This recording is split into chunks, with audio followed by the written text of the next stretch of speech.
C'est une forêt dont l'œil ne voit jamais les limites, où se cachent, au bout d'allées interminables, des châteaux. Depuis le 19e siècle, la Sologne est devenue le terrain de jeu des grandes fortunes, comme le baron Bick. Célèbre pour ses stylos et ses briquets bas de gamme, il préférait le haut de gamme pour ses loisirs. À la fin des années 80, le baron a créé sur son domaine de chasse 2 parcours de golf, classés parmi les plus beaux du monde selon les revues spécialisées, où se croisent des célébrités comme Clint Eastwood ou Hugh Grant. Aujourd'hui, le golf international des bords est réservé aux membres qui peuvent s'offrir ce luxe. La cotisation annuelle varie de 2 à 6 000 € selon les options, mais il faut au préalable s'acquitter d'un droit d'entrée, dont le montant est beaucoup plus élevé. Aujourd'hui, on a à peu près un peu plus de 150 membres hein, et on laisse rentrer les membres vraiment progressivement pour avoir vraiment des nationalités très diverses hein, et pas d'avoir par exemple que des Français, que des Anglais. Donc l'objectif c'est vraiment d'avoir un golf international. Et ensuite, je dirais que maximum 600 membres, mais ça va vraiment dépendre des nationalités, si vous voulez. Ça dépend des nationalités. Si par exemple on a énormément d'étrangers ou plus de Français, l'objectif c'est vraiment que les membres puissent toujours jouer sans qu'il y ait énormément de monde, en toute tranquillité et sans avoir du monde derrière ou du monde devant. Hors saison, l'ambiance est on ne peut plus tranquille, sur les greens comme au clubhouse. 7 jours sur 7, toute l'année, le personnel est à disposition des membres qui veulent passer un moment agréable au coin du feu ou profiter du restaurant. Qu'est-ce qu'on a comme activité? Plutôt calme? Très calme. Très calme. On a des clients qui arrivent ce soir. On a des clients qui arrivent ce soir, hein, qui restent à l'hôtel pour plusieurs nuits. Dans quelques mois, les golfeurs auront le choix entre résider à l'hôtel ou devenir propriétaires de maisons individuelles en cours de construction. Pour acquérir l'un des 90 cottages, il faudra débourser, selon le modèle choisi, entre 800 000 € et 2,8 millions. Et dans un autre secteur du domaine, qui s'étend sur 600 hectares, un nouvel hôtel doit voir le jour dans ce château, avec des perspectives d'emploi qui pourraient amener le golf international des Bords dans une autre dimension. Aujourd'hui, on est à peu près 55 salariés en CDI, répartis dans divers domaines. Hein. On a à peu près une trentaine de jardiniers de golf, des serveurs, restauration, les métiers de caddie, master, tout ce qui est autour du golf, évidemment. Et alors le projet dans l'avenir, c'est à peu près 600, un peu plus de 600 salariés. Donc c'est vraiment important pour nous et c'est un vrai challenge aujourd'hui. Pour développer ce projet, le fonds d'investissement qui possède le golf s'est associé à une chaîne d'hôtels de luxe, attirée elle aussi par l'image de marque du territoire. Lorsque l'on a des visiteurs, surtout étrangers, évidemment on ne reste pas sur le site, on les emmène faire, vous voyez par exemple une remontée de Loire à Saint-Dié-sur-Loire sur les bateaux à fond plat, on les emmène voir les châteaux bien évidemment, Chambord qui est à un quart d'heure. C'est vraiment une destination, voilà, la douceur de vivre, le Val-de-Loire et la Sologne bien sûr.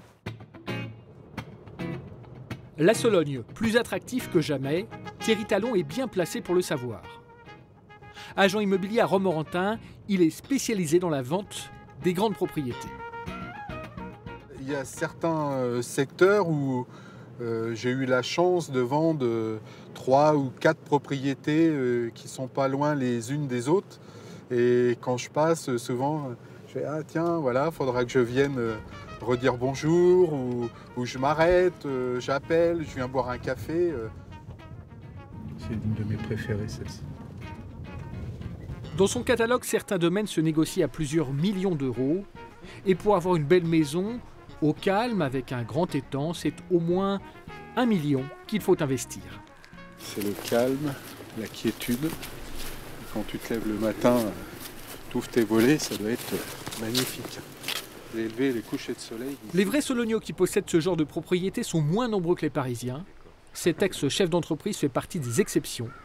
Il a choisi de s'installer au pays pour sa retraite. J'ai cherché longtemps. J'ai cherché, c'est difficile à trouver, les propriétés sont chères et c'est difficile à trouver ce genre de propriété avec étang à côté de la maison, la vue et tout.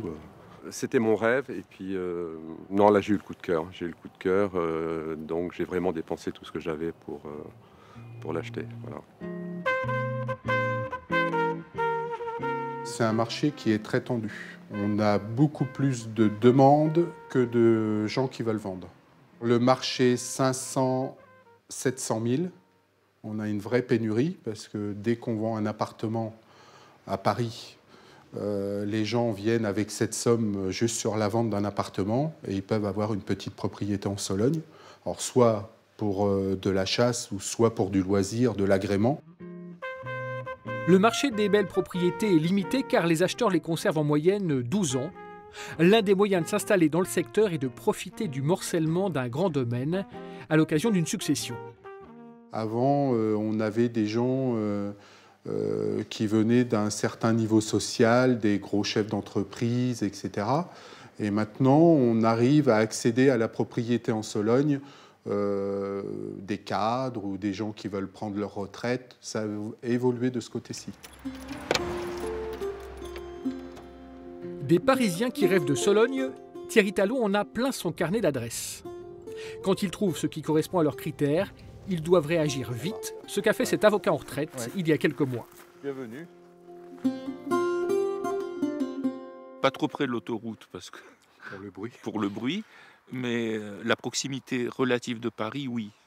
C'est-à-dire qu'on est à 2 heures de route de Paris quand ça roule bien, et à 1h30 en train depuis Vierzon au Salbris, donc c'était aussi un critère de choix. Pour acquérir des bois qui font le bonheur des chasseurs, il faut compter 10 000 € l'hectare et les prix montent à 15 000 € pour un plan d'eau.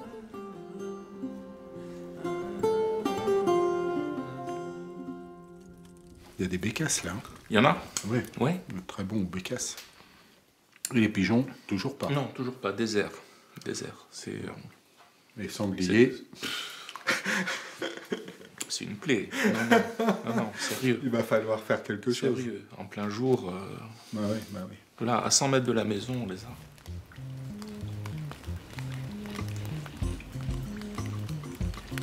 La théorie du ruissellement, qui voudrait qu'une partie de l'argent dépensé par les riches profite ensuite à tous, est contestée par beaucoup d'économistes.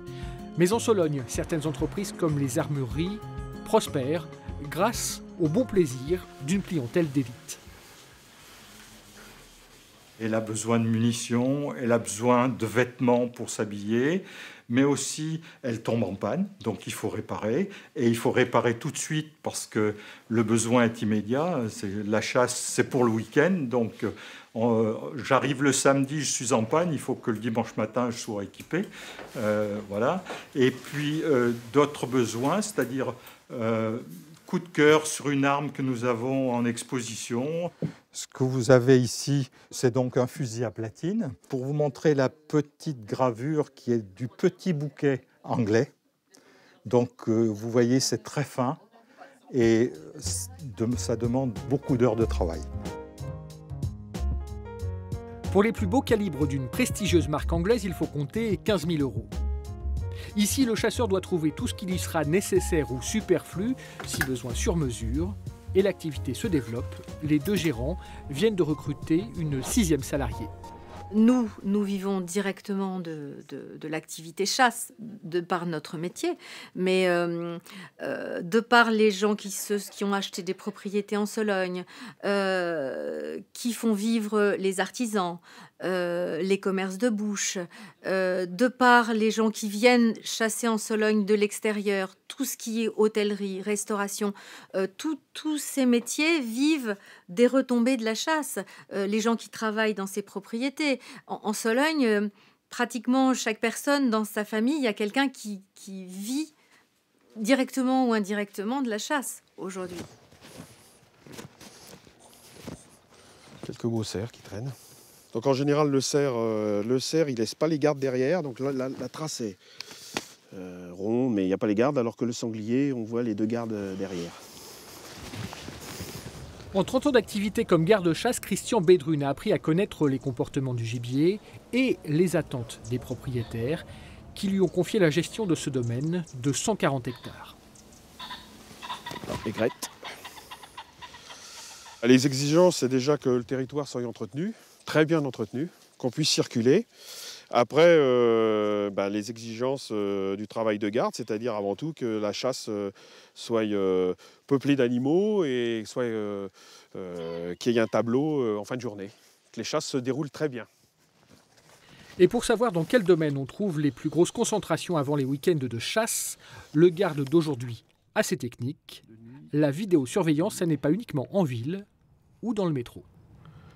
Bon, il y a 3-4 animaux, qui ne sont pas des gros cerfs.